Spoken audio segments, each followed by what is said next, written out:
Danger looms as the federal government predicts heavy rains and floods in 30 states and the Federal Capital Territory, Abuja.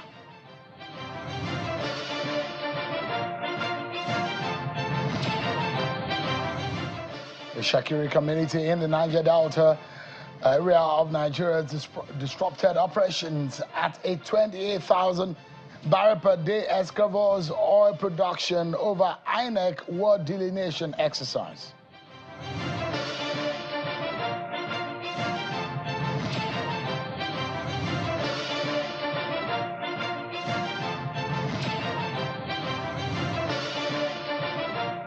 Hello everyone, welcome to the program.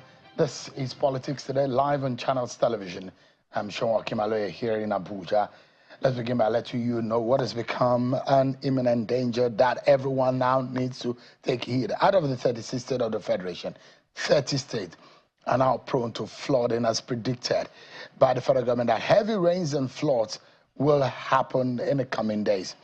The high flood risk states, according to the federal government, are listed 30 of them, and they go on including Abia, Adamawa, Akwa Ibom, Anambra, Bauchi, Bayelsa, Benue, Borno, Cross River, Delta, Niger, Ogun, Ondo, Oyo, Rivers, Sokoto, Taraba, Yobe, Zamfara, and the Federal Capital Territory. The Minister of Water Resources and Sanitation, Joseph Yusuf, said that coastal and riverine flooding will be experienced in some parts of the south-south geopolitical zone of the country due to a rise in sea level.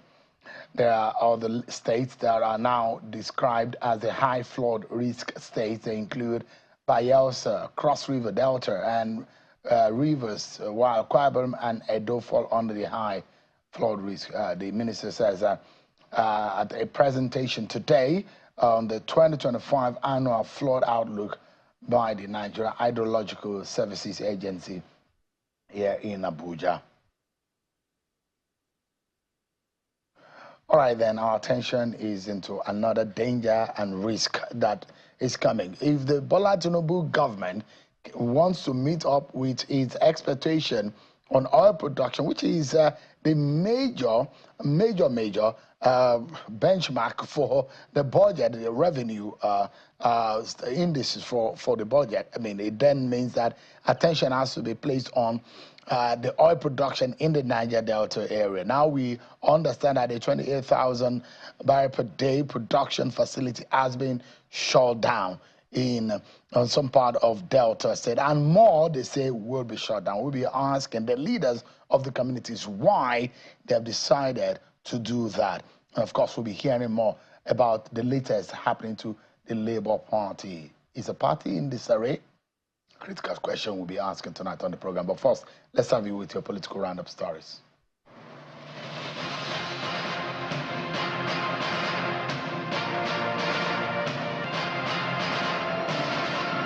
Delta State Governor Mr. Sheriff Warri has reaffirmed his administration's unwavering commitment to the protection of lives and property across the state. Addressing the prevailing issue of insecurity currently bedeviling the state, Governor Warri emphasized that the challenge is not peculiar to Delta State alone, but part of a broader national concern. He assured residents that his government, in collaboration with security agencies, is working tirelessly to contain the situation. Security agencies are not relenting, and as government, we have continued to strengthen our partnership by providing them with necessary tools and resources they need to be effective in their operations. The governor of Edo State, Monday Okpebolo, says he is confident of garnering Edo's support for President Bola Tinubu's re-election in 2027, noting that he has kick-started the campaign for the president's re-election. Governor Okpebolo disclosed this when he received another member of the Edo State House of Assembly who defected from the opposition People's Democratic Party, PDP, to the ruling All Progressives Congress, APC, in the state. But there is a very critical place. So we believe that the next election, most especially the one for our president, 2027, is a reality in the state. The Labour Party has raised alarm over the purported primaries for the Anambra State governorship election allegedly conducted by some unknown members of the party. In a statement by the National Publicity Secretary of the party, Mr. Obiora Ifo, the party knows that it has since concluded its governorship primaries in Anambra State, and the name of the winner of the primary election, Mr. George Mogalo, has already been submitted to INEC in line with the election guidelines. The party says it complied with all the processes of producing its candidates in the exercise, which was monitored by top INEC officials. A civil society organization, Action Aid Nigeria, has called out the judiciary and security agencies for dashing the hopes of citizens in the country. According to his deputy country director, Mrs. Suwaiba Dankabo, reoccurring practices of both organizations, such as delayed court judgments and pockets of insecurity across the country, has made many Nigerians lose confidence in these establishments. Speaking during a meeting in Abuja, she urged other civil society organizations in calling for more reforms of the judiciary in order to create a system every Nigerian can be proud of. Members of organized labor unions today stormed the Ministry of Steel Development, demanding better welfare for workers in the ministry and protesting the unjust sack of some workers. The labor unions, led by the head organizer, Comrade Eche Asuzu, barricaded the main gate of the ministry's headquarters and prevented staff of the ministry from gaining access into their offices. Carrying placards with different descriptions and singing solidarity songs, the organized labor kicked against the federal government's maltreatment of its staff, calling for better wages.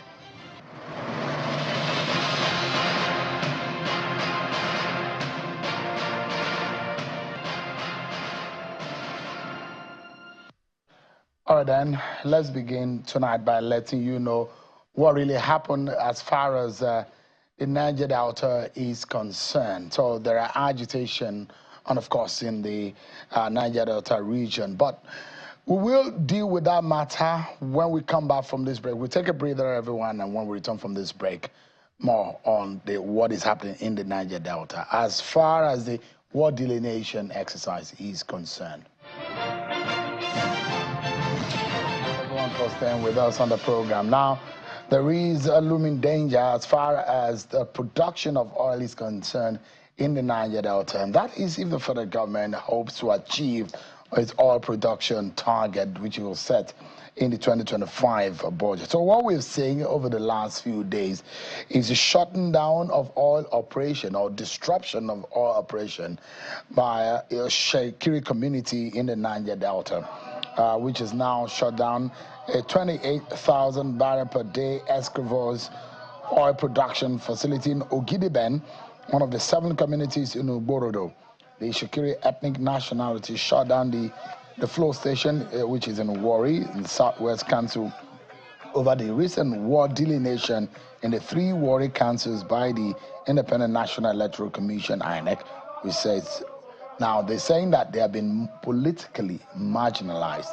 After they shut down the facility, the protesters have now threatened to shut down more oil facilities in their locality. And they were carrying placards, agitation, and protesting, and men and women, youth, are saying in the protest that they have been marginalized and will continue until INEC reverses its result on the war delineation exercise.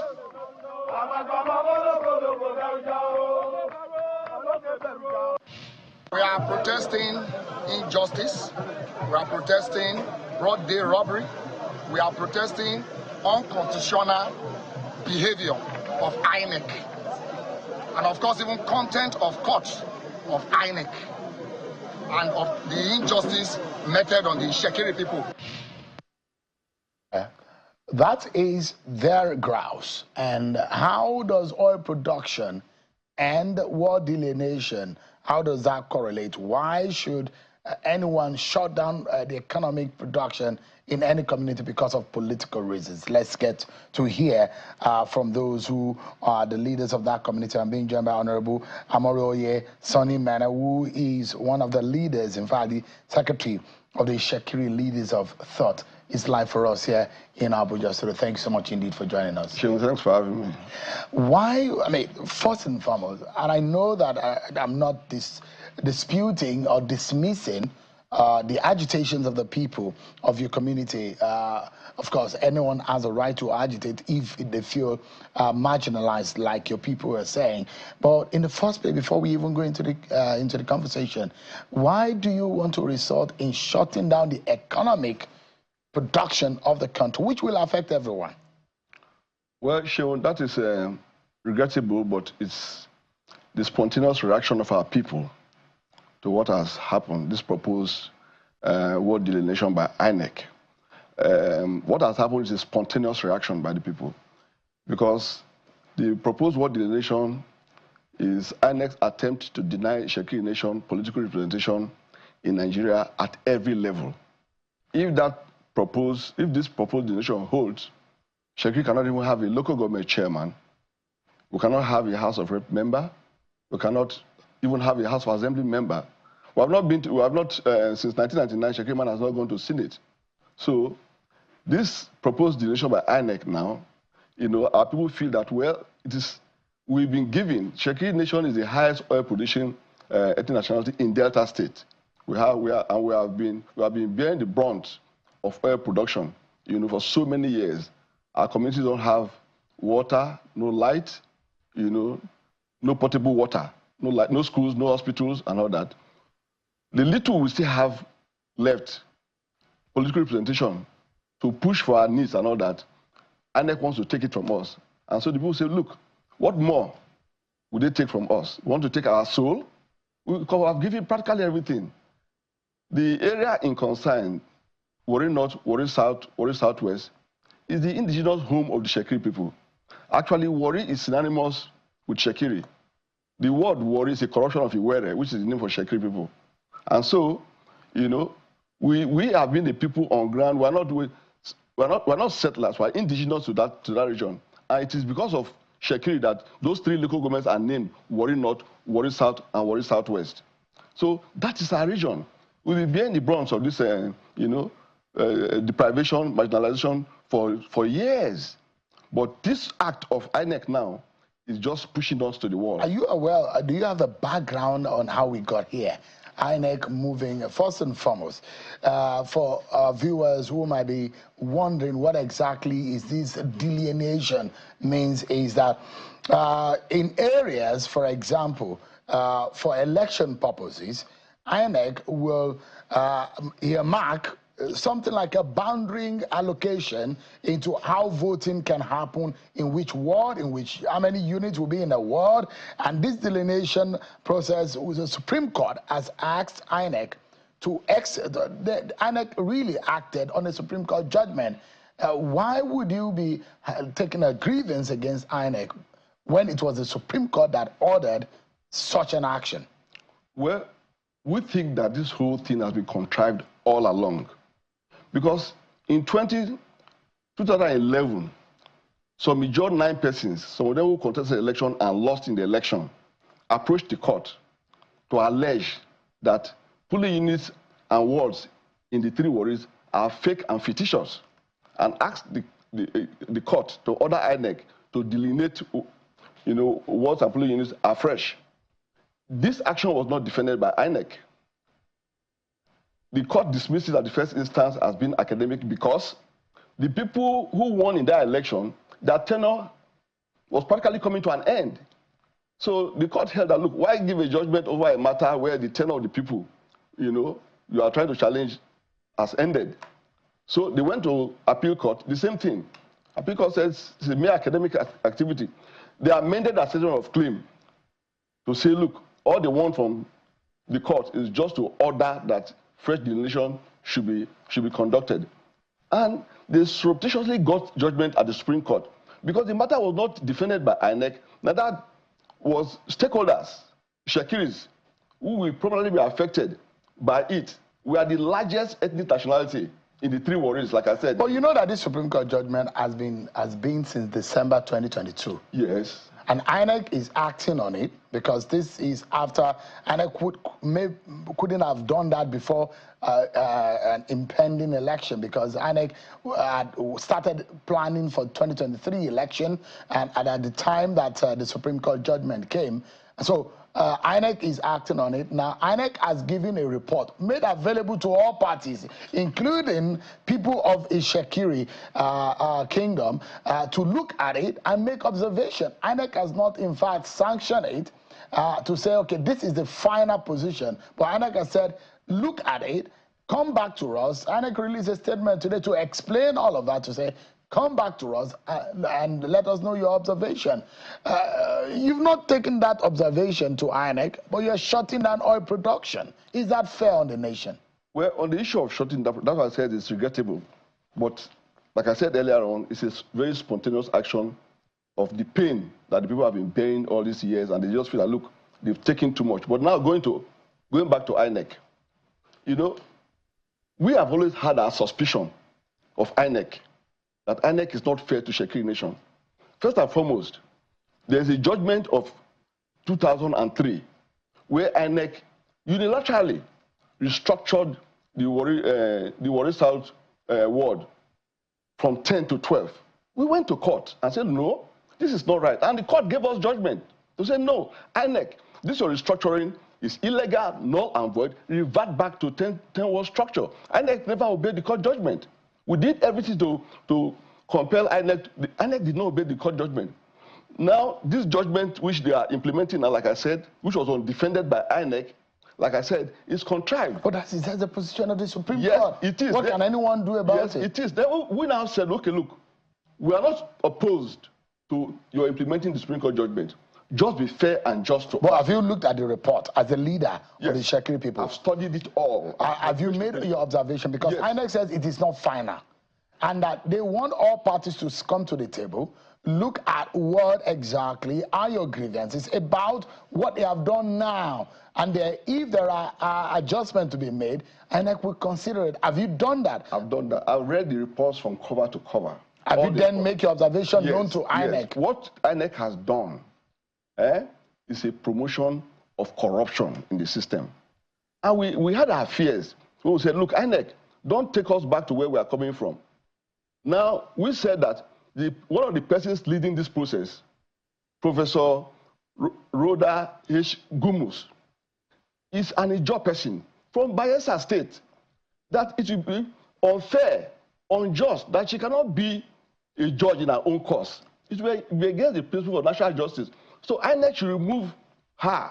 We are not opposed to the implementation of the Supreme Court judgment. We are not opposed to it. We are saying that INEC should be fair. INEC brought out a guideline that they will use to implement the process. But INEC, reading through the report, INEC has failed completely.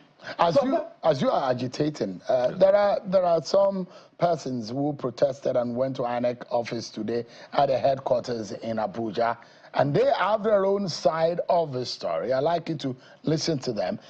These persons were protested, and they showed their grievances at the INEC headquarters earlier today in Abuja. Take a listen to them. We have received justice. INEC in itself are just giving a report that this is the field report. And people are already shouting, INEC came to invade community, and this is not true. We were all part and parcel of this process. And we are saying that we will continue to ensure that INEC stand on this issue prevail. We have seen our report, we have read as INEC instructed, we have studied it, and we are saying that this is the true reflection of the population of the three Warris local government. All right, those are, that's another side to it. And they say, well, whatever INEC has done is good. But you think INEC has done wrong? Yes, INEC has done very, very wrong, you know, in what they have done by this proposal. I wish you could exhibit the data, statistical data I gave to you. Okay. Because INEC ought to be driven by data. What INEC is doing today is just dancing to the Ijaw script to build a territory of Ijaw, seizing people's territory and land from Ondo to Cross Rivers. You know, it's called expansionism. Okay. Territorial expansionism. Now, what INEC has done, if you look at the data of INEC... You think that some people want to take over? Yes. Why? For what purpose? Look, the Ijaws have an agenda in Nigeria. and the earlier we all know it, the better for Nigeria, to create a territory of their own from Ondo State. They claim to be in Ondo, Delta, Rivers, Edo, Akwa Ibom, and in all that coastal area, that is the oil belt of Nigeria. And they dominate the whole of Bayelsa. Yes, they are the dominate the whole of Bayelsa. Is it what they claim, or they are? Ijaw people are in those areas. You find Ijaw people in Lagos too. Yes, for Christ's sake, they find a job in Lagos, but the Lagos doesn't belong to them. Yeah. Neither does Warri belong to them. Are they claiming that they own Warri? Yes. How? They are Warri. Are there indigenous Ijaw people in Delta State? Yes, there are indigenous Ijaw people. Rightful yes. Ijaw people in Delta State, who own rights, as you as an Ishekiri man also own a right as an Ishekiri man in Delta State. Yes, so why do you think that they have less of a right in voting, and when the delineation comes, you think they should have a shorter end of the stick? No, you have Ijaws in Delta State, in Patani, Bomadi, and Patani, Brutu. Patani, Bomadi, and Brutu, 3 local governments, indigenous to them. And even in Warri North and Warri Southwest, we have Ijaws there who are brothers and neighbors who have lived together for years and all that. We don't have any issues with that. But what we are saying, for example, in Warri North, you have 6 Shekiri wards and 4 Ijaw wards. In Warri Southwest, you have 6 Shekiri wards before now and 4 Ijaw wards. And we've been managing this political situation like that. In Warri South, there is no Ijaw at all in Warri South, none. Actually, in 1966, they went to court to claim that the whole of Warri belongs to them, trying to grab land. But the court held and barred them from ever contesting, ownership of Warri ever again, And so, foreclosing them from claiming ownership of Warri. So, on the issue on ownership of land in the 3 local governments, it has been contested, but they will not obey court judgments. Who owns where has been determined. They say they won't have respect. Every judgment is against them, even though they're the ones that go to court. When the judgment is against them, they feel that judgment is fake, and so they will not obey it. The biggest problem we have in the Niger Delta is the failure of those elements to obey the rule of law. The lawlessness in the Niger Delta is people just feel that they are above the law, and they will corrupt the system. We are still battling the issue of the 500 buffer zones, which the National Boundary Commission did. The delineated boundary of all communities that are within the 500-meter buffer zone, of the deep sea oil. And they took Ijaws from the creeks and leapfrogged them into the coastal region. We are now currently called to say, look, we have taken our cartographers, our geographers, and all that to look at the map done by the Boundary Adjustment Commission and find out that, look, all the Ijaw communities they claim belong to that buffer zone are not there. Well, that is fraud. What INEC has done too now, it is fraudulent. How can an institution of government created by law use 777 units to create ward for Ijaw and use 30 units, 25 units to create ward for in some of the wards that they created for the Ijaws, so the units they created for the Ijaws, there are no voters. In some of the wards, there are no voters. There are no voters. Go and look at the report. How do you have a polling unit without a registered voter? How do you have a polling unit, a ward without a polling unit? That is fraud on the part of INEC. So we are saying that, look, all these things that INEC has done, they are playing to the script of the Ijaw to dominate us and deprive us completely from our own region from having political representation in the Nigerian Federation. And so our people are really, it didn't start today.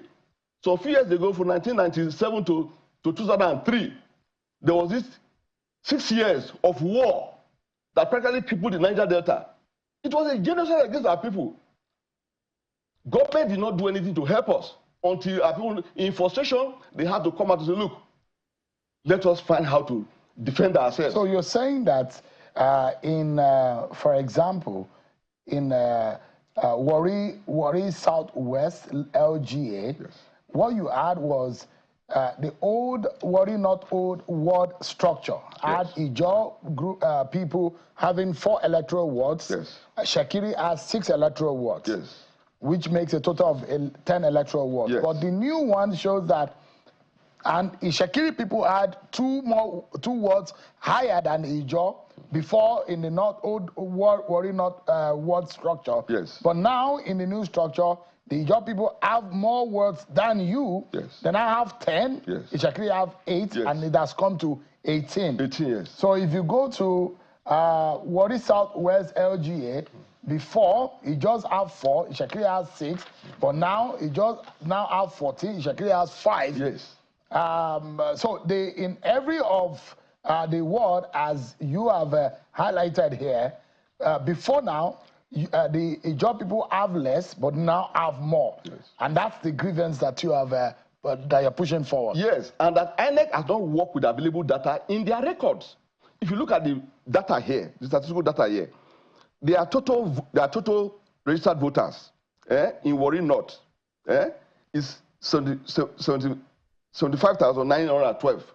Mm-hmm. Then if you look at, that's for Shakiri. Yeah. Shakiri total registered voters is 75,912. If you look at the Ijaw own, for their 4 wards, they have 4 wards in Warri North, 34,480. So how do they now have, given these statistics, and in their polling unit, Shakiri had 134 polling units. So on the final note, yes. What are you asking INEC to do? To go all over this, about this all over again? Is that what you want? We completely reject what INEC has done. That is not based on available statistics, even in their records. Can you leave the oil rigs and oil production alone, so that you can settle the score with INEC? Oh yes, we have received reassurances. Our people have received reassurances that look, government will look into it, and we believe that the President Bola Ahmed Tinubu government, which is a reformist government, will look into it. We are very optimistic, and so because of that, we have been pleading with our people since yesterday to down tool and leave the distance. They said they are going to shut down more facilities. No, we are pleading with them. We are pleading with them that we are receiving reassurances that this thing, INEC has Are we done. going to have those facilities reopened? Yes, we are pleading with them. We are talking to them. You know, these are people who are aggrieved, who are angry. We are telling them, say, why are we telling them to leave? They will die. They will say, no, it has not come to that. As the leaders, yes. And I want to employ you on this for the sake of the nation. Yes. Whatever goes on in one part of the country affects the rest of us. That's true. So for the sake of the nation, I'm pleading with you people in the Shekiri Kingdom. Nigerians love you. We appreciate you. Whatever grievances you have with the job people and I think it can be amicably solved. And I'm also pleading with whoever that is involved in INEC and anywhere, please resolve it for the sake of the nation. We cannot regress. The economy is biting, and we don't need to shut down our oil facility at the moment. Thank you so much, Honorable Mene, for joining us tonight. I appreciate it. We take a break, everyone. But when we return, Senator Victor Roma will be joining me. It does look like the Labour Party is in dire straits, in trouble, and perhaps some people say in distress. How would they be able to overcome what has become a major problem for them? We'll be right after this break, everyone. Join us again. Thank you so much, everyone, for staying with us. The leaders of the opposition Labour Party have been making effort in fixing what has become a major gap in the Labour Party. They went to INEC office yesterday after Mr. Peter Obi and the governor of Abia State, Alex Oti, and some lawmakers in the Labour Party in the National Assembly met yesterday in what they refer to as a NEC meeting. But the big question is, are they members of NEC? Is Peter Obi a member of NEC? Is Alex Oti a member of NEC? Can they convene NEC? Is Senator Nanadi Usman known to law as far as the constitution of Labour Party is concerned? Let's speak with Senator Victor Roma, who is a federal lawmaker, senator representing Anambra State in the National Assembly. Thanks so much for joining us tonight. Thank you very much, Shane. First and foremost, is that NEC tenable as far as the constitution of your party is concerned? Very, very tenable. And what people confuse themselves with is purely because they do not know how all these things started and how we got to where we were. The NEC of Labour Party comprises normally the members of National Working Committee, and other statutory members. Statutory members, there are people who are elected who are not members of National Working Committee, but by virtue of the positions they occupy in the country, they are members of NEC. NEC elects OT. Governor elects OT. Being the governor of Abia State, produced by Labour Party, is an automatic member of National Executive Committee. So also his deputy, and then the speaker of any House of Assembly, produced by the party. Then there are statutory members of NEC from the NLC, 3 members of the NLC, and 3 members from the TUC. So if you put them together, you now have 9. But the Labour Party had a situation where the members of the National Working Committee that are the members of the National Executive Committee left their tenure to expire, and they did not do anything constitutionally acceptable to renew their positions to continue to be members of the National Executive Committee. And that's where the class of Abure and members of the National Working Committee belong to. Their tenure expired. Let me ask you. If your tenure expires, let me ask you, cease Senator, to be a member of that. Were you at the NEC meeting where the NEC agreed to the extension of the Abure-led NWC? Yes, for a year before the election. I was there in Asaba. I was there in Asaba immediately after the election, in 2023. So why do you say that they did not do anything? Because it was the NEC that authorized the extension of the NWC's tenure. Yeah, the extension is subject to his conducting valid world congresses, local government congresses, state congresses, then the convention. So, and this was what we have in the consent judgment, which Abure and his secretary, Farouk Omar, signed after the Independent National Electoral Commission took the leadership problem in Labour Party to the Alternative Dispute Resolution Department of INEC. Remember that it is not just now that people started pushing Abure, that is no longer the chairman of Labour Party. He had one barrister, Callistus Okafor, contending with him, quarreling with him. He has members of the NLC who are the actually founders of the party, who registered the Labour Party itself. Because he was state secretary, he was national secretary of Abdul Salam executive, but he died. So in the ensuing power tussle, the party got entrenched in crisis and in litigations. INEC had to bring all of them to the ADR department, Alternative Dispute Resolution Department. All of them submitted themselves to that ADR, and after the discussions there, all the parties agreed that Abure should be allowed to lead the party into the election we had in 2023. And after that, he should conduct world congresses, local government congresses, state congresses, and now a national convention that will put to rest the struggle for who is the authentic chairman of the party. That settlement was drafted. Madin Omar signed on behalf of the NLC with his secretary. Abure signed with Farouk Omar, his secretary. The settlement is there. And this settlement was taken to the Federal High Court before Honorable Justice Gabriel Kolawole, as he then was, because he now moved to the Court of Appeal. So he entered it as a consent judgment, binding all the parties. So the agreement is that Abure will conduct world congresses, local government congresses, state congresses, and all-inclusive national convention that will now produce final leaders of the party. So it's based on the fact that the inability, because the explanation of the Abure-led NWC is that, look, the tenure of the lower layers is about 3 years, and that of the NWC is 4 years, and it has not expired. Why would you replace a group or a leadership that hasn't had an expired tenure? Those are the posers they have. That is a lame argument.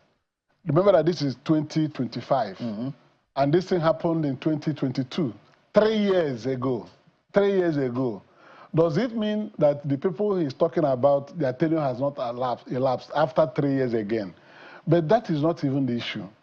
The issue is that the understanding for which he was left to function as national chairman in the first place is that within 1 year, he will be able to conduct these world congresses, local government congresses, state congresses, and then final convention. That's the anticipation. Yes, that's what it was expected to do. And when the election was concluded, he sought for extension of tenure because litigations were in court. And that 1 year was given to him. That was to expire in 2024. Instead of doing what he undertook to do in agreement, in the consent judgment, he refused to do the world congresses, he refused to do the local government congresses, he refused to do the state congresses, and attempted to do a convention because he was desperate to return himself and his colleagues as members of the National Working Committee of the party. The reason was that they felt that the party has expanded and there was threat to their various positions. So what they tried to do was to come together and run and renew their tenure without doing the necessary things that will lead to that end. Does the Labour Party constitution prescribe that the election has to be from bottom up, or from, did it specifically say that?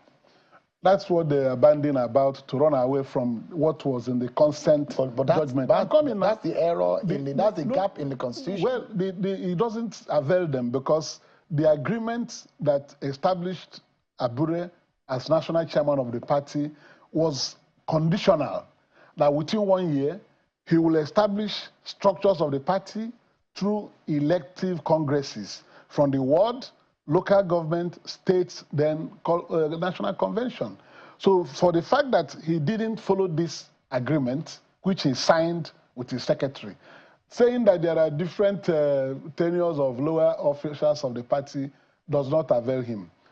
Again, if you go to section 222 of the Nigerian Constitution, it says that parties shall renew their leaderships at regular intervals of 4 years, 4 years each. Is in the Constitution. Even if the Labour Party Constitution says that some will be 3 years, some will be 4 years, it will be inconsistent with the Constitution of the Federal Republic of Nigeria, and it will not hold. So, you see, desperation drove them into this ditch. I advise them, don't do this thing you are doing.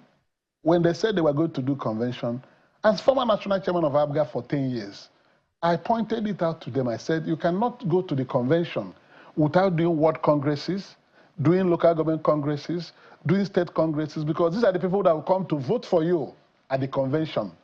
So they refused to do that because they were afraid and they were trying to cut corners to Let me allow you, Senator Umar, to listen to what Mr. Abure said. And he warned, he said, the Senator Nanade Usman, caretaker committee should not go ahead, should not dare holding any INEC meeting, but they did anyways. But listen to what Mr. Julius Abure said. That this was a day before, this was 2 days ago, a day before the Senator Nanadi Usman, the Peter Obi, and Alex Oti convened at a Transcorp meeting here in Abuja. Take a listen to him.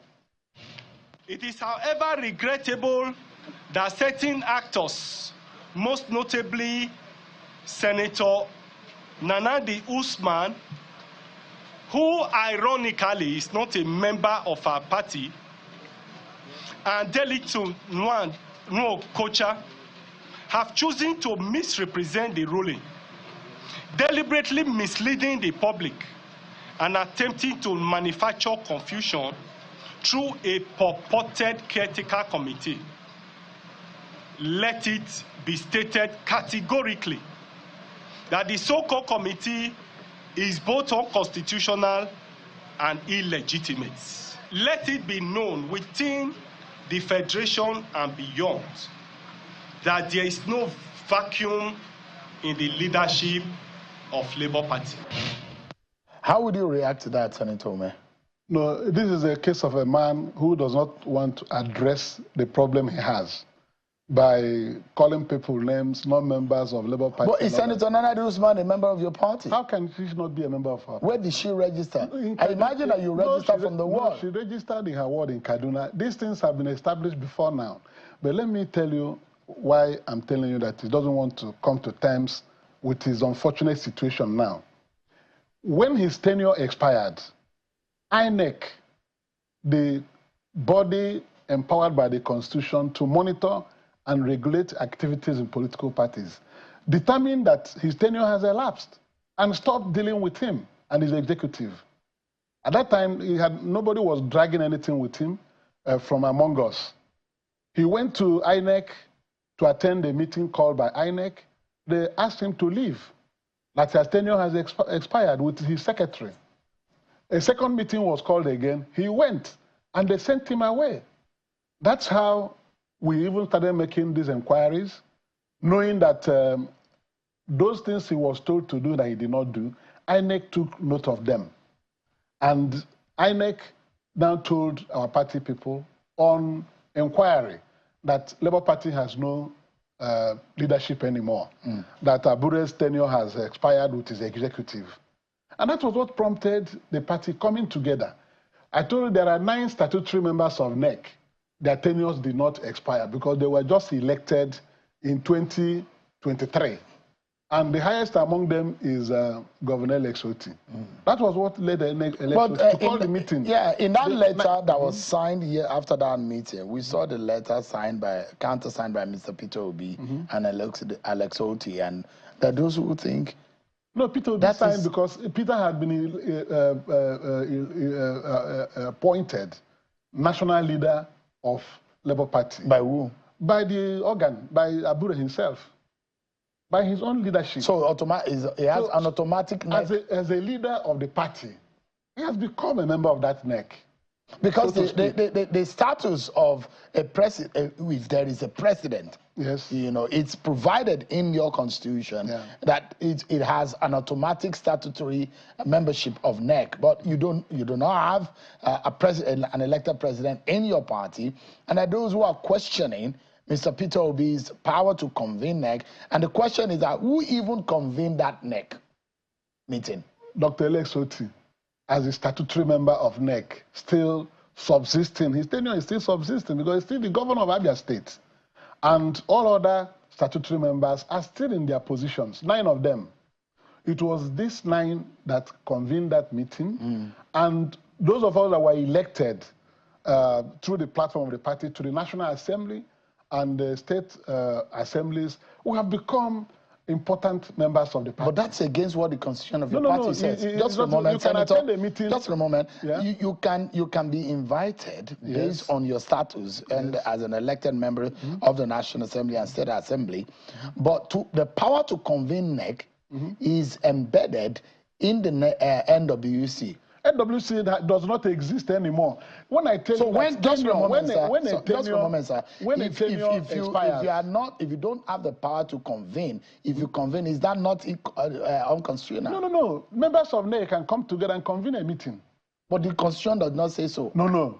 That's not what your constitution says. No, it's not true. I'm asking you, I'm talking to you based on your constitution. Let me tell you, when the tenure of the National One Committee expired, they have ceased to exist. They can't even convene any meeting on behalf of the party because they don't have subsisting tenure anymore. Let me ask you. And at that situation, let me tell you, because I need to run through something before the time runs out. Go ahead, please. The statutory members of NEC that were still subsisting called this meeting. We were all there to discuss the problems of the party. And in the end, a caretaker committee had to be put in place because the party has no leadership. The party had become rudderless. And when the Caretaker Committee was constituted, INEC was duly informed. And let me tell you, INEC was duly consulted. How are we going to get out of this mess? This man's tenure has gone. And he said there are statutory members of NEC that are still there. And they started the process. The Caretaker Committee was put in place. And before we could start doing any work, Abure sued INEC that stopped recognizing him and his leadership as leaders of Labour Party. He was the one that took INEC to court, not any of us. He took INEC to court. And while in the court, the National Caretaker Committee that was constituted just about that time sought to be joined. They were joined in the suit at the Federal High Court, at the trial court. The suit Abure filed against INEC. Finally, the Federal High Court delivered judgment and ordered INEC to start dealing with Abure as the chairman of the party. This is the origin. Yeah. So wait, look at wait. The judgment was delivered. Let me run through. Yeah. Then, when that judgment was delivered, INEC, dissatisfied with the judgment, went on appeal. Then Nana Usman and Mokocha, the secretary, on behalf of the National Caretaker Committee, went on appeal as well. At the Court of Appeal rightly determined that the matter is not justiciable, but went into a foray of saying there was a place where a suit was determined and the name of Abure appeared there as a national chairman of party in a nomination dispute, not leadership dispute. And said therefore that he's still the chairman. That's how we got to the Supreme Court. Nana Usman and secretary took the matter to the Supreme Court. And the Supreme Court... I'd like to go straight to the page 47. Yeah, so before you go to 47, Abure also filed a cross appeal against the appeal brought by Nana Usman and the secretary on behalf of National Caretaker Committee, yes. So the Supreme Court considered all the arguments of the councils and came to a final conclusion that one, that the trial court and the Court of Appeal had no jurisdiction to go into the matter, and that they have no power whatsoever to declare Barrister Julius Abure as national chairman of Labour Party, and proceeded to set aside that order made by the Federal High Court directing INEC to recognize Abure as national chairman of Labour Party, and also dismissed his cross appeal. This is somebody who said the judgment did not change anything in his status. So by removing that order, which was made in his favor that INEC relied on to start dealing with him against their wish, against what they know to be the truth, that his tenure has expired, the Supreme Court now quashed it. And having done so, they have returned the party back to the position where INEC rejected his leadership, that it has expired. So the National Caretaker Committee of Labour Party is the only surviving leadership in place in the party, because his tenure has... Yeah, let's go quickly, because I have two questions so that we can wrap up quickly. Yes.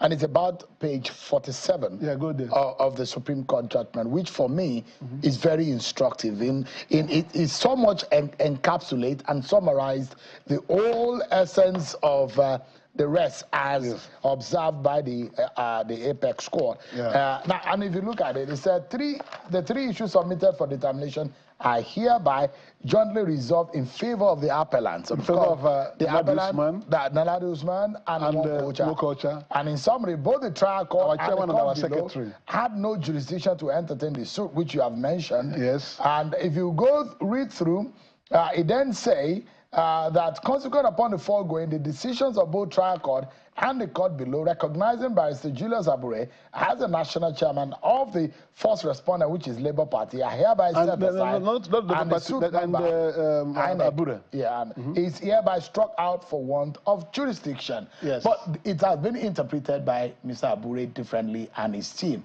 That look, yes, the trial court and the appeal court said that they don't have jurisdiction, but never said that the leadership does not exist. How do you interpret it? Because there are those who are asking and say, for you, for example, Senator Victor, you are perhaps one of the most experienced party administrators that we have in Nigeria. Yes. There was a time there were almost 4 divisions of APGA. There was APGA, PDP, APGA ACN, and I prevailed all through. So with your experience, yes. How do you, because there are those who say if the Peter Obi, Senator Nana Usman, part of Labour Party would exist, you have to find a way of quietly letting Julius Abure out of the scene. How do you achieve it? No, the truth is that you first of all will have to accept what is written clearly in simple English, that the order made to INEC to recognize Abure as the national chairman of the Labour Party is hereby set aside. What that simply means is that Julius Abure is no longer the national chairman of Labour Party. That's what the Supreme Court has done. And remember, it was he himself who knows that internal affairs of political parties are not justiciable. He was the one that took the matter to court. And now that at the end, the Supreme Court has threatened the law and descended heavily on the order he has been parading that enable INEC to deal with him. He says, no. But is he going around saying that he remains, how do you deal with it? That's the question. Maybe Abure is now the West African Court of Appeal, because he has now defied the order made by the Supreme Court. The door has been shut on him, and the only thing left to him is for him to reflect over the admonishment given to him by the Supreme Court, that officers of a party should be humble enough to leave office when their tenure expires. His tenure has expired. He knows it. And he was in breach of an agreement which became a consent judgment of the Federal High Court, that he should do the following things. And he refused to do them. From that time till today, Abure has not done any Congress. We're totally out of time. Yeah, so the only thing left for him is to take the olive branch from Senator Nana Usman's National Catholic Committee to join the process again. If he thinks that the party people love him, he should come back and contest. But he cannot make himself chairman without going through the process of getting himself re-elected.